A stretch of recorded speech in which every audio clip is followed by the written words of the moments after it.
lagi untuk kita semua. Saya Novriani Torinovi akan mempresentasikan makalah tentang pemimpin dan kepemimpinan.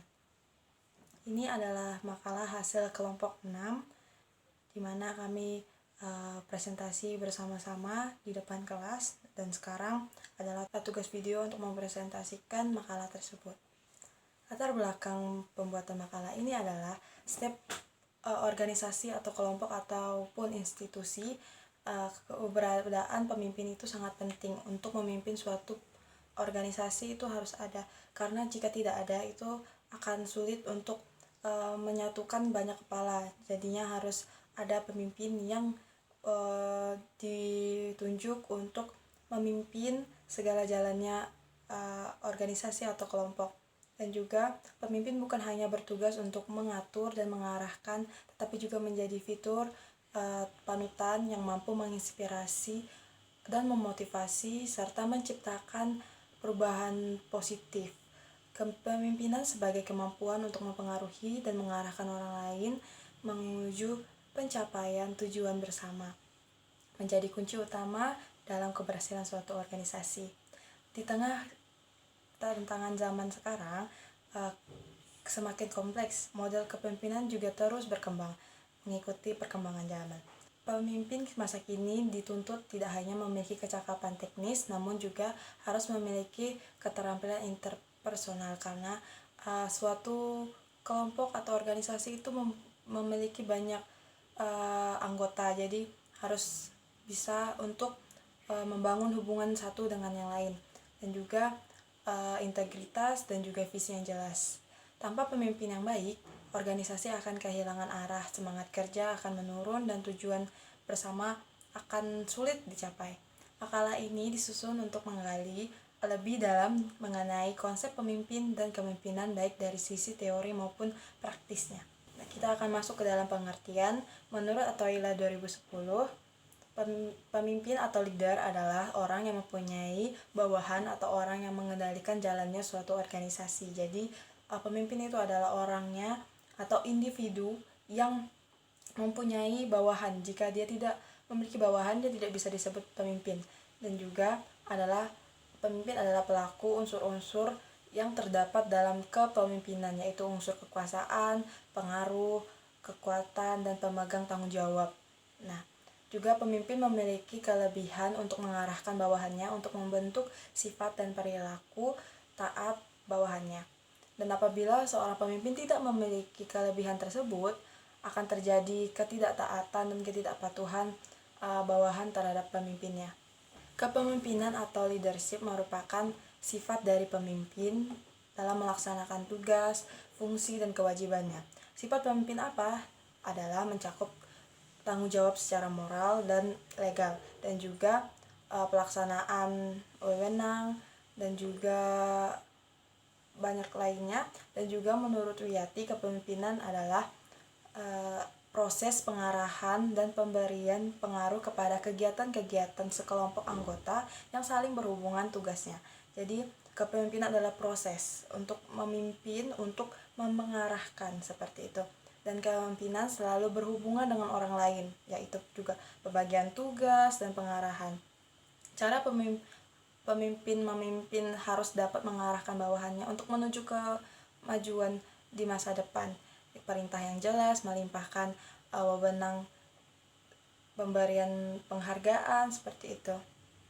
Dan juga kepemimpinan juga harus adalah dua arah, yaitu timbal balik dari atasan ke bawahan, dari pemimpin ke bawahan. Tidak boleh dari atasan saja, tapi harus dua arah, seperti itu.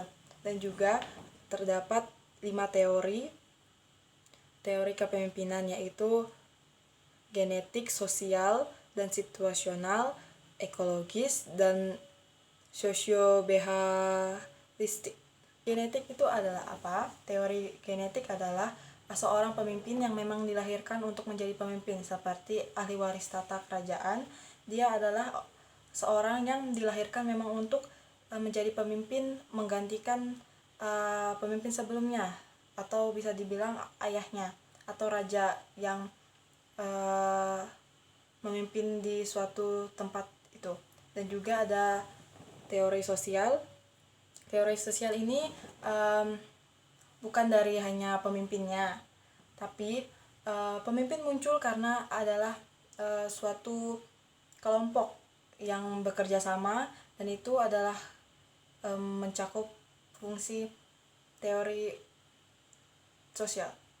Dan juga situasional itu adalah kepemimpinan yang memandang berdasarkan situasi yang ada saat seseorang menjadi pemimpin. Jadi situasi lebih menentukan seseorang menjadi pemimpin. Jadi jika ada sesuatu hal yang tidak diinginkan, akan muncul pemimpin-pemimpin yang akan diangkat untuk memimpin, yang ditunjuk untuk memimpin, yang dipercayakan seperti itu.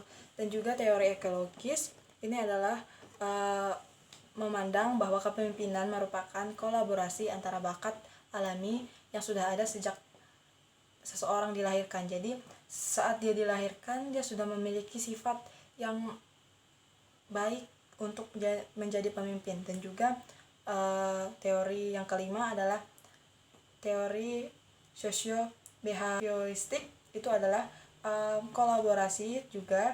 Jadi dia sudah dilihat dari lingkungannya, pendidikan, backgroundnya, kehidupannya sehari-hari. Jadi dia dipandang bahwa baik untuk menjadi pemimpin. Dan juga terdapat fungsi dan tugas dari pemimpin. Menurut Atoila 2010, tugas dan fungsi dari seseorang pemimpin adalah sebagai berikut, yaitu tugas yang pertama adalah memberi contoh positif, yang kedua adalah merencanakan suatu program, dan yang ketiga adalah mengontrol dan mengawasi, yang keempat adalah menanamkan kepercayaan kepada bawahan. Jadi seorang pemimpin ini harus percaya kepada bawahannya. Yang kelima adalah mengupayakan dan menjaga keharmonisan antar bawahan. Yang keenam adalah bertanggung jawab atas segala aspek yang berhubungan dengan organisasi. Yang ketujuh adalah menggagas rencana-rencana inovasi. Dan di sini pemimpin harus dituntut untuk menjadi kreatif dan menjadi pengayom bagi bawahannya. Dan yang kesembilan adalah mengambil keputusan organisasi atau perusahaan yang tepat. Yang ke-10 adalah mendorong terciptanya semangat kerja antar bawahan. Jadi pemimpin harus bertugas memikirkan cara-cara untuk membuat bawahannya menjadi semangat, sehingga mereka boleh efisien dan efektif dalam bekerja. Yang ke-11 adalah mendorong atau memotivasi bawahannya agar dapat bertindak dan melaksanakan tugas-tugas secara maksimal, agar dapat bekerja dengan baik. Bukan memberi tekanan, namun memberi motivasi. Dan juga memiliki fungsi, yaitu yang pertama sebagai teladan dan figur yang patut dicontoh. Yang kedua adalah memberi teladan atau contoh yang baik berhubungan dengan kemampuan dan keahlian. Yang ketiga sebagai representasi dari bawahannya. Yang keempat menjadi penengah bagi semua bawahannya. Jadi pemimpin tidak boleh pilih kasih, jadi dia harus netral seperti itu. Dan yang kelima adalah menjadi akar kuat eksistensi organisasi atau perusahaan. Yang keenam sebagai penanggung jawab atas berbagai hal hubungannya dengan organisasi dan perusahaan yang dia pimpin. Yang ketujuh sebagai simbol dari organisasi, seperti face of perusahaan seperti itu. Jadi sebelum perusahaan dikenal, kita harus mengenal pemimpinnya. Jadi kita harus menjadi pemimpin yang dapat menjadi simbol yang baik. Dan yang ke-8 adalah sebagai tempat mengadu bagi bawahannya dan juga tempat konsultasi. Dan juga yang ke-9 untuk sebagai penguasa yang berwenang untuk mendelegasikan tugas-tugas kepada bawahannya. Jadi pemimpin harus dapat mengetahui bagian tugas-tugas apa yang baik untuk dikerjakan oleh bawahan yang ini dan yang itu. Jadi kesimpulannya, pemimpin adalah leader atau orang yang mempunyai bawahan atau orang yang mengendalikan jalannya suatu organisasi. Pemimpin hendaklah memiliki bawahan yang dapat dikendalikan dan memiliki unsur-unsur kepemimpinan, yaitu unsur kuasa, pengaruh, kekuatan, dan pemegang tanggung jawab. Dan pemimpin itu adalah seorang individunya.